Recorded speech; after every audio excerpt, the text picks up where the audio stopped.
Dan janganlah kamu mendukakan Roh Kudus Allah yang telah memeteraikan kamu menjelang hari penyelamatan. Dan janganlah kamu mabuk oleh anggur, karena anggur menimbulkan hawa nafsu. Tetapi hendaklah kamu penuh dengan Roh. Berkata-katalah seorang kepada yang lain dalam mazmur, kidung-kidung pujian, dan nyanyian rohani. Bernyanyi dan bersoraklah bagi Tuhan dengan segenap hati. Ucaplah syukur senantiasa atas segala sesuatu dalam nama Tuhan kita Yesus Kristus kepada Allah dan Bapa kita. Dan rendahkanlah dirimu seorang kepada yang lain dalam takut akan Kristus.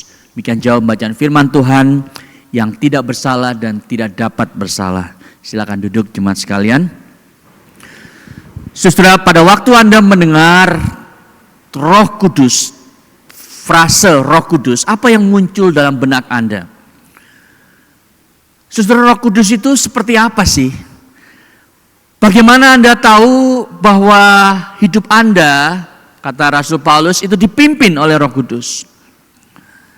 Nah, seringkali di gereja Presbyterian seperti kita ini, kalau Anda berasal di Indonesia itu dari gereja-gereja yang mirip seperti Presbyterian, maka saudara, topik Roh Kudus itu jarang dibicarakan. Karena kita tidak mementingkan sepertinya doktrin Roh Kudus. Itu sebabnya saudara, saya sangat aware itu, dan minimal setahun sekali, tapi tentu lebih, kita membahas tentang Roh Kudus.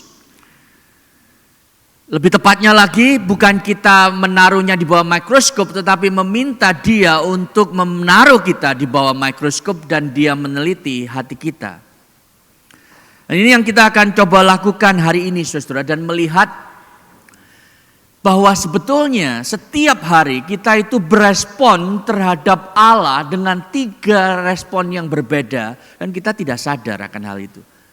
Ada 3 respon yang kita seringkali nyatakan kepada Allah setiap hari, dan kita seringkali tidak aware. Itu sebabnya kita akan melihat 3 hal ini dengan dalam waktu yang ada. Yang pertama saudara adalah pada waktu kita itu melihat Roh Kudus seperti seorang yang kita cuekin.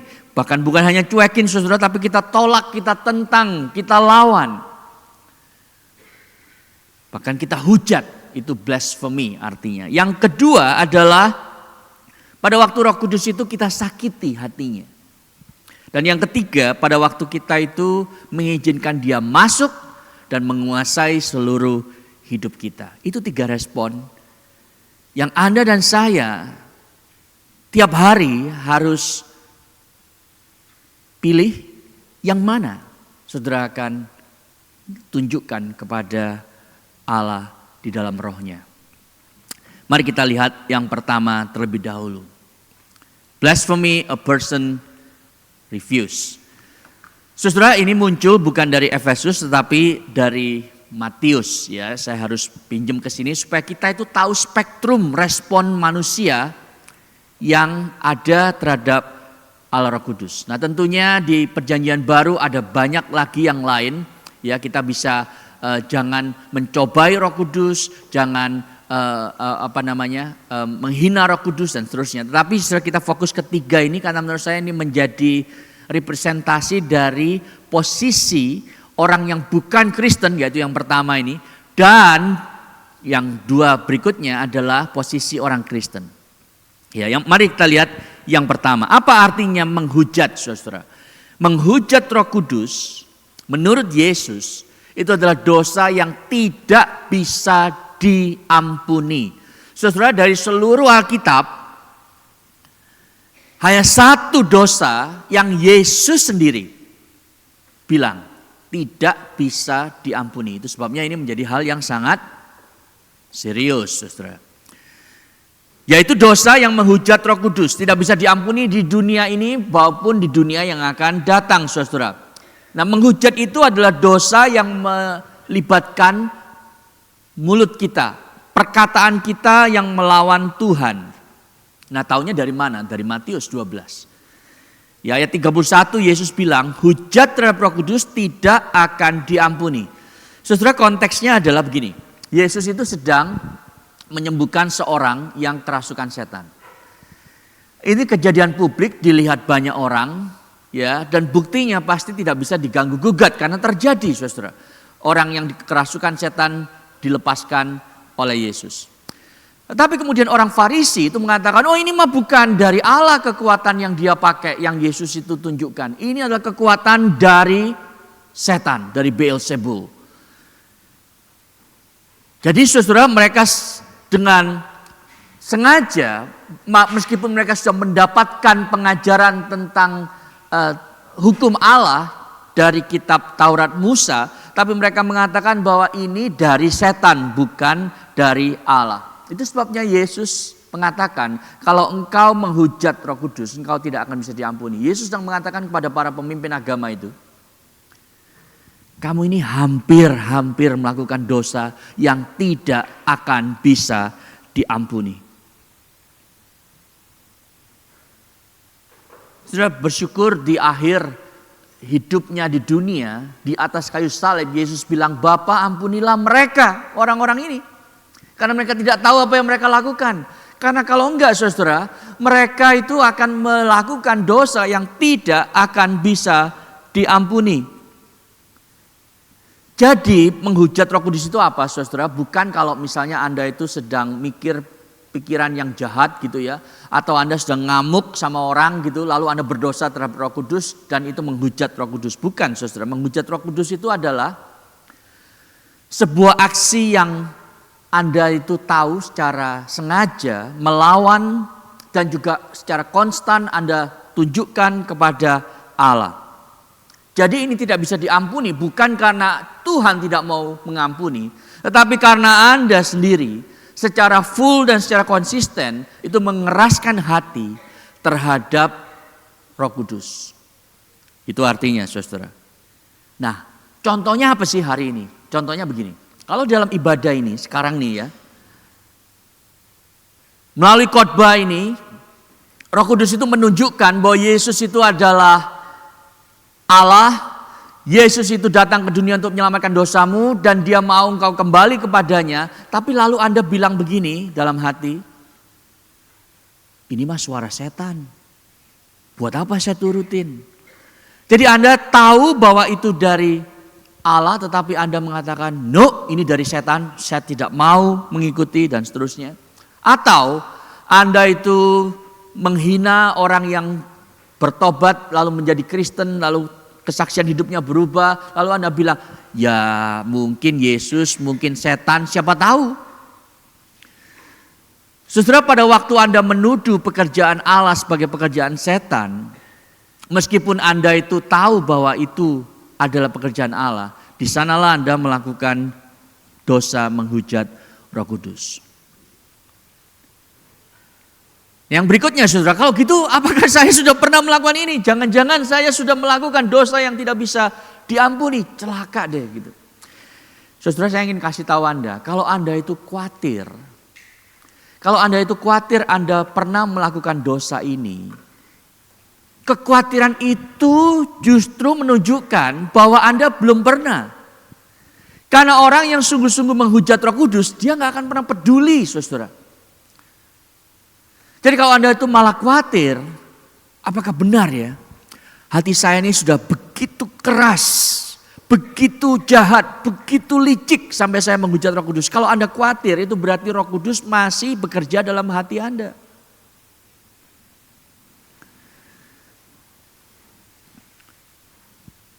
Dan kita tahu, saudara, bahwa Tuhan itu berjanji bahwa Dia akan memanggil Anda, membenarkan Anda dan akan memuliakan Anda. Roma 8:28-30 itu ya. Itu sebab Dia tidak akan membiarkan Anda melakukan dosa yang tidak bisa diampuni ini. He will never let you do this unforgivable sin. Ya, kita bersyukur akan hal itu.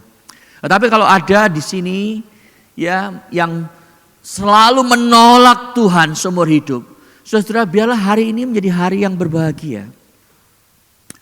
Karena Anda sadar bahwa selama ini Anda salah. Dan Anda tidak mau berdosa kepada Allah, melakukan dosa yang tidak bisa diampuni. Lalu Anda kembali kepada Yesus. That would be a great day for you. The day of salvation. Itu yang pertama, saudara. Yang kedua. Nah, yang kedua ini kita masuk ke ranah orang Kristen. Kalau ini dilakukan oleh orang yang bukan Kristen, saudara, posisi yang pertama. Yang kedua ini adalah dosa dilakukan oleh orang Kristen, yaitu nyakitin hati Roh Kudus. Atau dalam bahasa Indonesia, janganlah kamu mendukakan, grieving, making him upset. Itu yang artinya, saudara. Janganlah kamu mendukakan Allah Roh Kudus. Saudara, kita hanya bisa menyakiti hati orang yang mengasihi kita, ya kan? Ini adalah bahasa relasi, saudara. Itu sebabnya jangan pernah mengatakan Roh Kudus itu adalah it gitu ya. Dia bukan it karena dia adalah seorang pribadi, saudara. Kita suka bercanda, may the force be with you gitu ya. Itu bukan Roh Kudus. Whatever the force is, it's not the Holy Spirit. Karena Roh Kudus itu bukan kekuatan. Roh Kudus itu bukan kayak listrik ya. Kalau Anda mau charge your phone gitu, Anda tancap kabelnya ke listrik lalu Anda mendapatkan energi. That's not the Holy Spirit gitu ya. Roh Kudus itu adalah pribadi ketiga dari Allah Tritunggal dan dia berdiam di dalam diri Anda. Dan dia bisa sedih karena dia mengasihi Anda. Kalau dia tidak mengasihi Anda, dia nggak akan peduli, saudara, Anda mau berbuat apa dalam hidupmu. Saya berikan contoh ya, kalau Anda punya anak remaja misalnya, usia 17 tahun, dan rebellious, saudara, nakal. Ya, lalu dia itu satu kali pergi sama teman-temannya, ya, dan melakukan juvenile crime gitu, lalu akhirnya tangkap polisi, masuk di sel di kantor polisi. Lalu Anda ditelepon, tolong anak Anda ini sudah melakukan tindakan kriminal, tolong datang untuk bayar bailnya gitu. Saudara, waktu Anda datang sebagai orang tuanya, Anda lihat ada anak lain yang juga di handcuff bersama dengan anak Anda, ya. Di tangannya itu ada handcuffnya. Saudara, mungkin Anda itu kasihan sama anak yang Anda nggak kenal itu karena Anda nggak pernah tahu dia.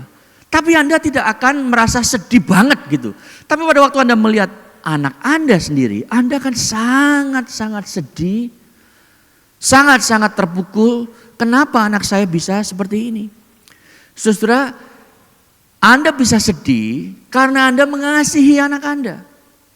Kalau sampai anak Anda dan temannya itu masuk penjara karena apa yang mereka lakukan malam hari itu, Anda mungkin akan kasihan sama anak itu yang Anda nggak kenal, tapi terhadap anak Anda itu akan begitu sedih dan berusaha untuk membawa dia keluar dari penjara dengan segala kekuatan yang Anda miliki.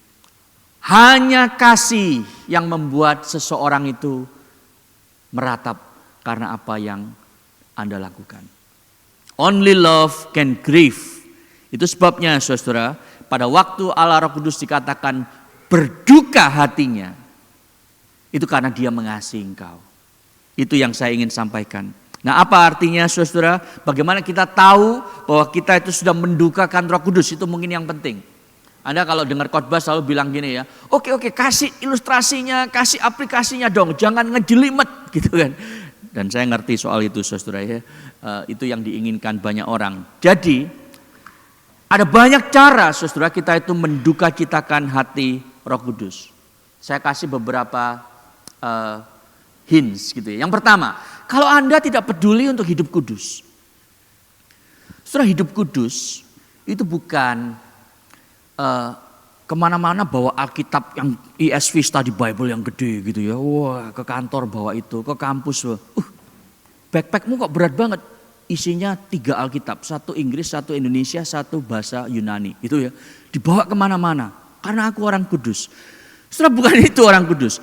Kudus itu artinya hidupmu dipisahkan dari dunia. Hidupmu tidak lagi untuk dunia, tetapi untuk Allah. Itu artinya holy, sanctified for God. Nah, kalau Anda tidak peduli hidup untuk Allah, tapi masih hidup untuk diri sendiri, masih hidup untuk dunia, saudara, itu akan mendukakan Allah Roh Kudus. Yang kedua, saudara, kalau Anda tidak punya waktu untuk berdoa dan baca firman. Oh, saya sibuk, gak punya waktu. Ini ada orang yang mengasihi engkau, tapi engkau tidak pernah spend time sama dia. Tapi kalau soal scrolling social media, kalau nonton bola bisa bangun jam 3 pagi, setel waker, saudara. Pring gitu ya, bangun. Meskipun aduh masih ngantuk tetapi hari ini tim favorit saya main, jadi bangun. Dan bisa melek sampai jam 6 pagi, saudara. Tidak ketiduran. Tapi kalau saat teduh, baru 5 menit. Aminnya jam 8 pagi, ya, karena tadi jam 6 ketiduran. Saudara, pada waktu itu yang terjadi, kita spend berjam-jam di sosial media, di masalah sport, entertainment, dan seterusnya.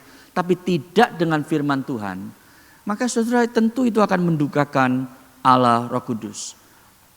Apalagi saudara, kalau Anda sibuk mengejar kekayaan dunia, material wealth, tetapi tidak peduli dengan kekayaan rohani, tentu itu akan mendukakan Roh Kudus. Pendek kata begini saudara, Anda tahu job description-nya Roh Kudus yang paling pertama itu apa? Nomor 1, kalau Anda interview kerja, itu kan dikasih position description ya. Apa nomor 1 job description-mu di dalam pekerjaanmu?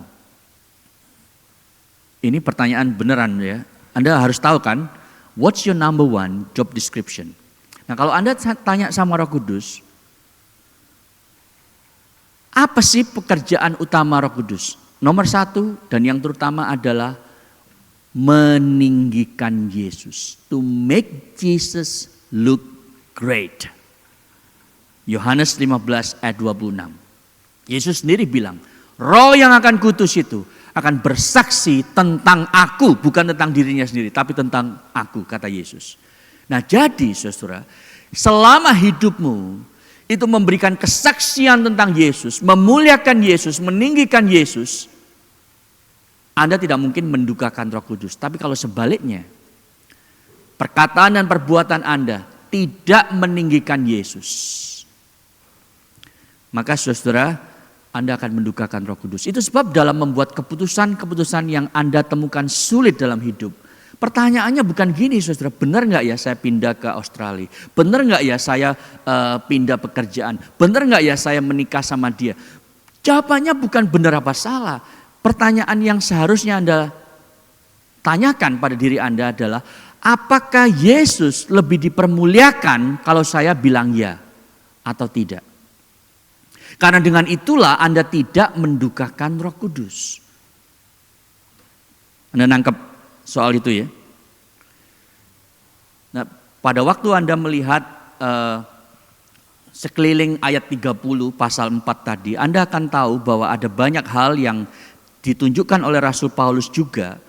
Hal-hal yang membuat Roh Kudus itu berduka. Kalau Anda itu tidak berkata kebenaran, kalau Anda itu marah untuk hal-hal yang salah, kalau Anda itu mencuri dan tidak sharing harta milik yang Tuhan berikan kepada Anda. Kalau Anda itu menggosipkan orang lain, semua hal itu mendukakan Roh Kudus. Jadi kalau begitu gimana dong? Tapi kita bersyukur saudara, pada waktu Paulus bilang jangan mendukakan Roh Kudus, dia langsung menambahkan clause ini. Yang telah memeteraikan kamu menjelang hari penyelamatan. Saudara, gambarannya adalah stamp gitu ya. Nah, artinya apa ini? Artinya apa? Being sealed with the Spirit. Nah, being sealed with the Spirit itu artinya Tuhan sudah menyatakan bahwa Anda dan saya adalah miliknya. Saudara, kalau Anda itu ke peternakan di Australia ini ya, di farm, Anda lihat binatang-binatang, ada kambing, ada sapi gitu ya. Saudara, biasanya di tubuh mereka itu ada stempelnya. Ya.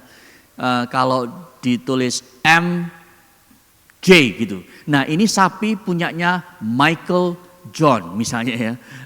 Bukan punya sapi tetangga, tetapi miliknya petani yang namanya Michael John misalnya. Demikian juga saudara, pada waktu Allah itu mengambil kita menjadi miliknya lagi, mengklaim kita sebagai miliknya, Maka Roh Kudus itu menjadi stempel untuk menunjukkan bahwa kita adalah miliknya. Taunya dari mana? Efesus 1 ayat 13 yang kita bahas berbulan-bulan yang lalu, saudara.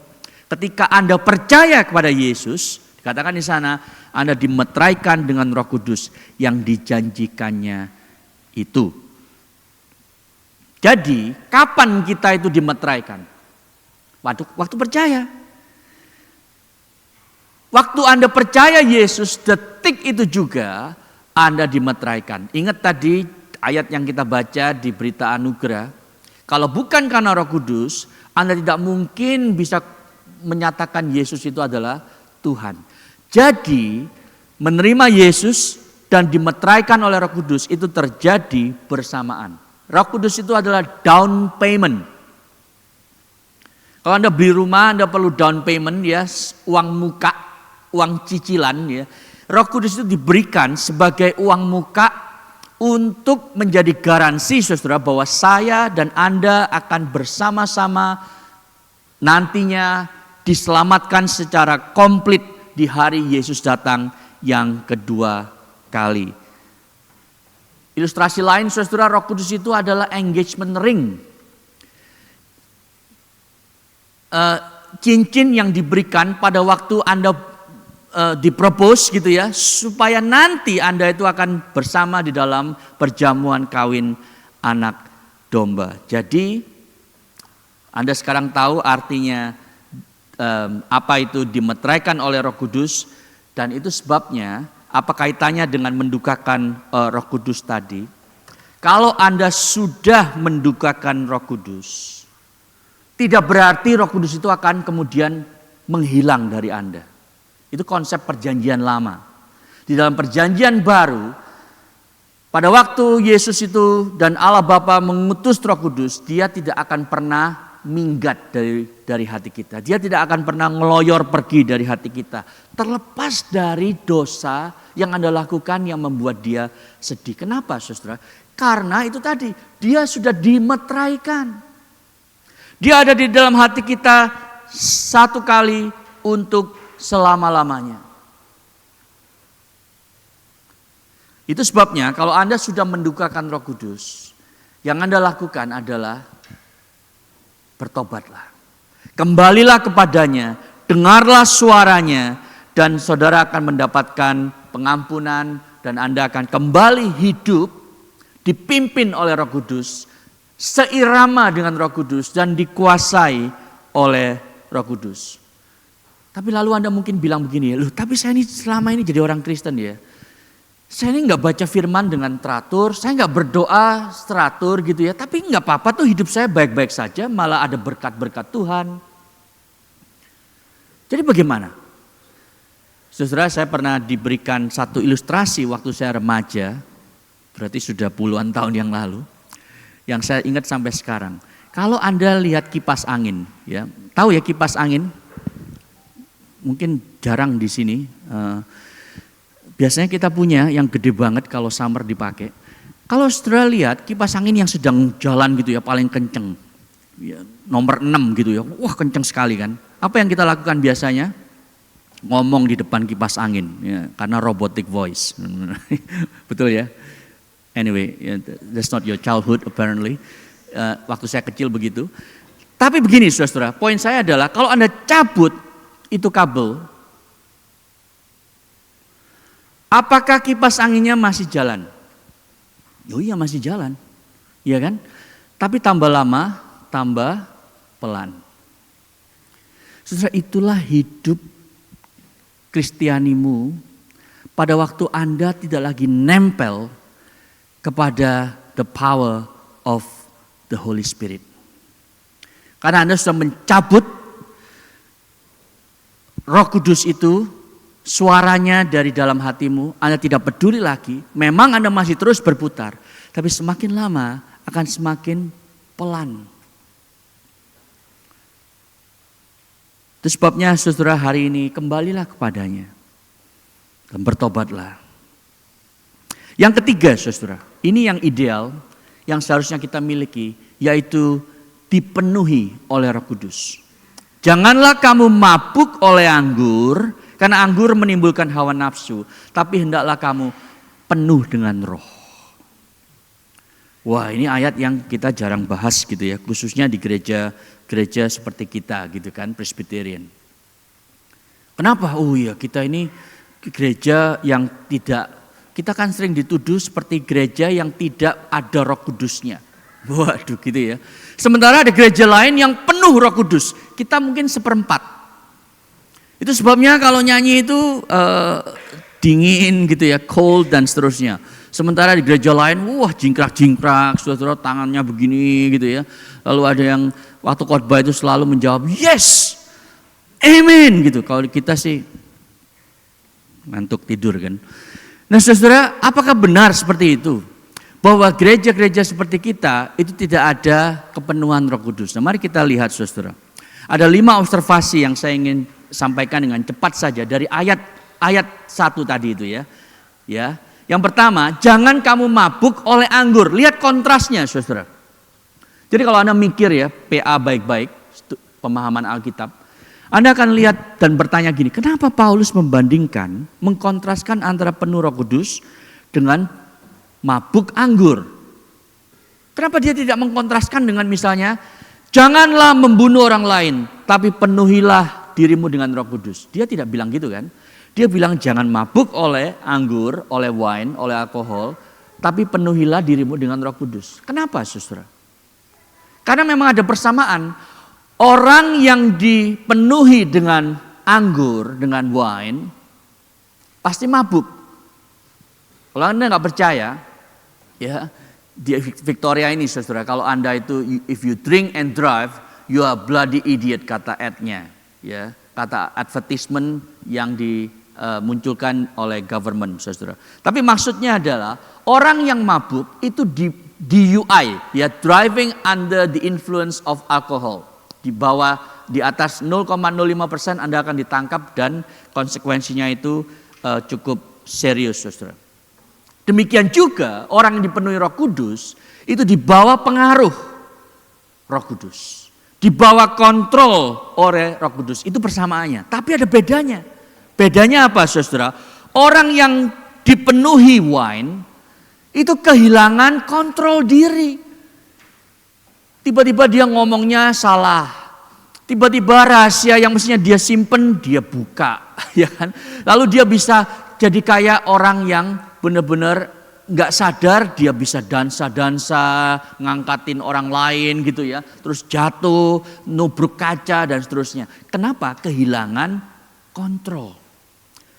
Tapi Anda tahu, orang yang dipenuhi Roh Kudus tidak kehilangan kontrol, malah akan lebih memiliki self control, penguasaan diri. Sudah tahu kenapa? Karena itu buah Roh Kudus. Rasa dari 9 rasa buah Roh Kudus, Galatia 5, 22, 23 itu ya, kasih, sukacita, damai sejahtera, kebaikan dan seterusnya. Yang terakhir adalah apa? Penguasaan diri. Jadi semakin Anda itu dipenuhi Roh Kudus, semakin Anda itu sebetulnya memiliki penguasaan diri, bukan kehilangan penguasaan diri. Itu sebabnya Paulus membandingkan keduanya. Semakin Anda itu dipenuhi Roh Kudus, semakin Anda itu terstimulasi oleh apa yang Roh Kudus inginkan. Yang kedua, saudara, observasi kedua, ini adalah perintah, bukan opsi. Ya, jadi Anda dan saya sebagai orang Kristen, Anda dan saya harus dipenuhi Roh Kudus. Ya, termasuk kita yang ada di Presbyterian Church. Anda tahu Presbyterian itu anagramnya kalau dipindah-pindah hurufnya jadi Britney Spears sebetulnya. Jadi kita seharusnya itu inovatif. Kita seharusnya itu punya inisiatif-inisiatif yang inovatif saudara untuk membuat pelayanan gereja maju. Ya, jadi ini bukan teks Alkitab yang hanya untuk gereja-gereja di denominasi tertentu, ini untuk semua orang Kristen, saudara. Itu yang ketiga, plural. Siapa yang penuh Roh Kudus? Bukan hanya pengkhotbah, bukan hanya majelis, tetapi semua orang Kristen itu perlu penuh Roh Kudus. Yang keempat, saudara, ini ada di dalam bentuk pasif. Maksudnya gini ya. Yang memenuhi itu adalah Roh Kudus, bukan kita yang menyuruh Roh Kudus untuk memenuhi kita. Seperti Anda itu ke petrol station, lalu you fill up the tank of your car gitu ya. Bukan seperti itu, tetapi maksudnya adalah Anda yang memohon Roh Kudus untuk datang memenuhi Anda. Dan Anda hanya bisa pasif di sana. Itu sebabnya adalah sebuah kegilaan, saudara. Kalau ada gereja yang ngajarin jemaat untuk bisa dipenuhi Roh Kudus. Seakan-akan, dan Anda tahu ada les. Di Indonesia itu saya diberitahu, saudara. Oh, kamu baru jadi Kristen. Pasti belum ada kepenuhan Roh Kudus. Pasti cuma separuh. Karena mereka mengajarkan the concept of second blessing. Mereka bilang gini, oke, Anda percaya Kristen, tapi tahu nggak kenapa kamu itu masih suka berdosa? Nggak bisa on fire for God. Karena belum ada kepenuhan Roh Kudus. Masih separuh, seperempat kali. Nah itu sebab, ayo ikut les, ya ikut kelas-kelas ini. Nah, caranya bagaimana? Wah, harus berdoa lama, harus belajar bermazmur gitu ya. Nah, nanti kalau sudah kepenuhan Roh Kudus akan mampu mengeluarkan manifestasi-manifestasi yang spektakuler, misalnya berbahasa lidah, misalnya kemudian bisa tertawa terbahak-bahak tanpa alasan yang jelas. Begitu, Saudara. Nah, baru di sanalah engkau bisa maju dalam kerohanian kalau sudah penuh Roh Kudus. Nah, ini adalah konsep yang saya kira sangat salah karena dari sini kita tahu bahwa kita itu pasif. Anda tidak bisa memaksa Roh Kudus untuk bekerja dalam diri Anda. Anda hanya bisa berdoa dan memohon, fill me with yourself, oh Lord. Itu yang Anda bisa lakukan. Penuhi aku dengan dirimu, ya Tuhan Roh Kudus. Nanti saya tunjukkan saudara bedanya. Yang terakhir, present tense, ini maksudnya adalah terjadi bukan hanya sekali dua kali, tetapi setiap hari berkali-kali dalam hidup Anda. Dengan kata lain, Paulus itu bilang menurut tensisnya dalam bahasa Yunani, you have to keep being filled with the Holy Spirit. Itu maksudnya. Nah, sampai di sini saudara, yang menyebabkan banyak sekali kebingungan di antara orang Kristen. Saya tahu ini karena saya sempat bingung bertahun-tahun saudara waktu remaja. Dan saya membaca banyak buku tentang Roh Kudus, baru saya paham. Salah satu kebingungan saya adalah beda antara baptisan Roh Kudus dengan kepenuhan Roh Kudus. Karena mereka bilang begini, saudara, ajaran yang salah itu mengajarkan, kalau kamu mau mengalami kepenuhan Roh Kudus, harus dibaptis kedua kali. Yang pertama baptis air, percik, siram gitu ya, nggak masalah. Tapi perlu ada baptisan yang kedua, yaitu baptisan Roh Kudus. Caranya gimana? Habis kebaktian maju semua. Lalu saya kasih Roh Kudus, langsung jatuh. Lalu ada yang menggelepar-gelepar gitu ya. Nah itu Roh Kudus. Baru datang. Kenapa ada orang yang punya keberanian? Dia pikir dia bisa panggil Roh Kudus gitu, lalu minta, hei Roh Kudus datang, masuk gitu ya. Saudara, ini kok Roh Kudus diperintah-perintah sama orang? Tapi itu yang mereka ajarkan saudara, dan ini sangat-sangat merusak iman orang percaya. Yang terjadi, yang seharusnya, yang benar adalah, mari kita lihat Alkitab. Ya, dan kita lihat apa yang benar. Saudara, baptisan Roh Kudus dan tadi itu meterai Roh Kudus, itu dua hal yang sama, yang terjadi bersamaan saudara. Tahunya dari mana? 1 Korintus 12 ayat 13. Paulus berkata begini, dalam satu roh kita semua, orang Yahudi, Yunani, budak, merdeka, telah apa? Dibaptis menjadi satu tubuh dan diberi minum dari satu roh. Nah, kapan itu terjadi? Kalau Anda lihat konteksnya, pada waktu Anda percaya Yesus.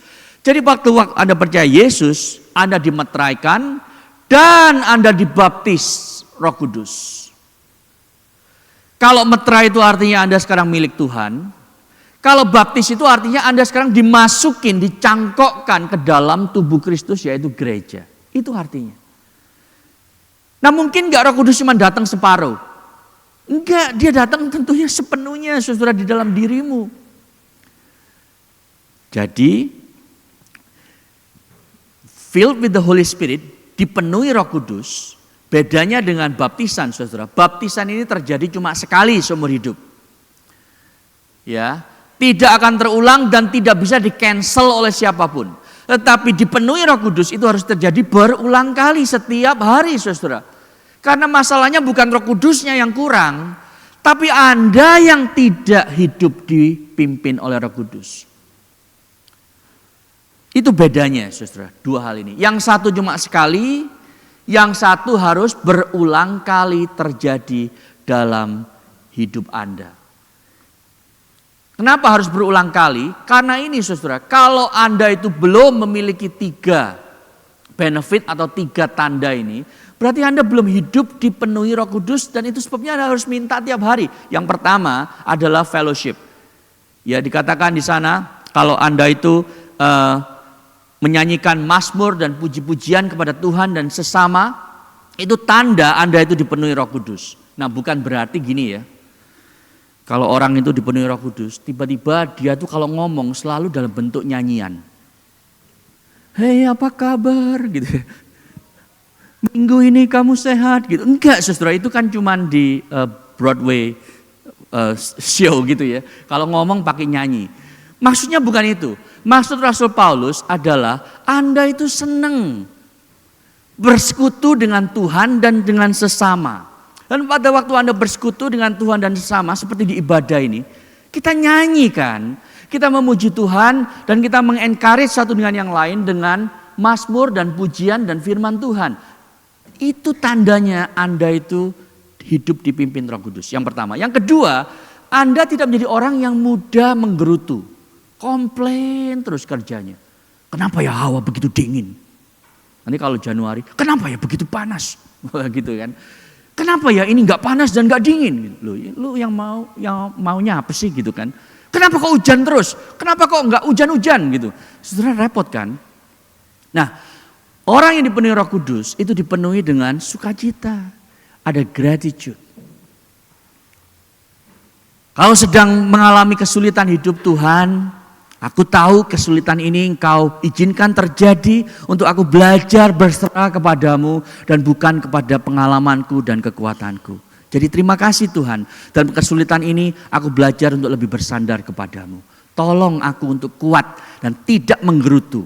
Itu yang seharusnya kita doakan kalau kita sungguh-sungguh hidup dipenuhi Roh Kudus. Tapi kalau enggak, yang terjadi adalah bersungut-sungut kepada Tuhan seperti orang Israel itu. Iya kan? Itu yang kedua, saudara. Yang ketiga, ini yang menurut saya kita akan bahas nanti lebih dalam. Menurut saya yang penting sekali menjadi tanda yang membedakan, yaitu submission. Anda lebih pasrah, lebih berani berserah, lebih berani untuk taat kepada Tuhan. Kalau Anda itu dipimpin oleh Roh Kudus. Meskipun Anda tidak tahu apakah nanti kalau saya memilih ya, terhadap apa yang Tuhan mau, hidup saya akan jadi lebih bahagia atau enggak, saya enggak tahu, tapi saya mau belajar untuk taat. Saya mau belajar untuk pasrah. Saudara, ini adalah pengalaman semua orang yang dipanggil menjadi hamba Tuhan.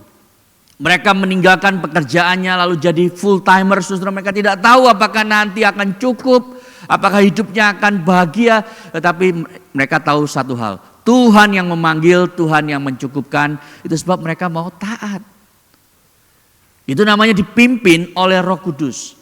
Dan saudara, Anda tahu setelah ayat 21 ini, Paulus itu akan langsung masuk ke pernikahan. Ayat 22 sampai 32. Dia bilang gini, intinya gini ya, kita akan lihat di dalam minggu-minggu yang akan datang. Kalau engkau hidup dipimpin Roh Kudus, engkau bukan hanya akan submit kepada Allah, engkau akan submit kepada satu sama lain. Itulah rahasia pernikahan. Suami mau submit kepada istri, istri submit kepada suami. Karena apa? Karena mereka submit kepada Kristus. Itu adalah tanda mereka itu dipenuhi Roh Kudus. Nah saudara, dari 3 respon ini, blasphemy, grieving, dan being filled by the Spirit, with the Spirit, Anda yang mana?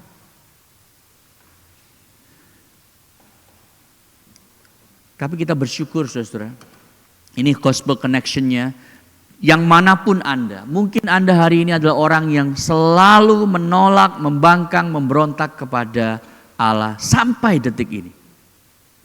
Mungkin Anda adalah orang Kristen yang terus mendukakan Roh Kudus setiap hari. Saudara, yang manapun Anda harus tahu ini. Kasih Allah kepada Anda tidak berubah. Terlepas dari dosa Anda kepadanya. Kenapa saudara? Karena kasih itu sudah dinyatakan pada waktu Anda masih memusuhi Allah, pada waktu Yesus mati di atas kayu salib 2000 tahun yang lalu. Itu sebabnya waktu Anda itu melawan Allah, waktu Anda mendukakan Roh Kudus, Allah tetap mengasihi Anda. Yesus tidak mati hanya bagi orang yang hidupnya itu selalu penuh Roh Kudus. Yesus mati bagi setiap orang yang Dia pilih dari sejak sebelum dunia dijadikan untuk hidup bagi Yesus sedikit demi sedikit. Saudara mau tahu buktinya, contoh kasus yang real, Rasul Paulus sendiri. Di 1 Timotius 1:13, Anda tahu kalau Anda tanya Rasul Paulus itu yang mana? Tipe yang dipenuhi Roh Kudus, tipe yang mendukakan Roh Kudus, atau tipe penghujat? Saudara, menurut pengakuannya sendiri, di 1 Timotius 1:13 dia bilang, aku ini loh seorang penghujat Allah. Dia bilang begini. Tapi toh dia tetap mendapatkan belas kasih Allah, ya kan?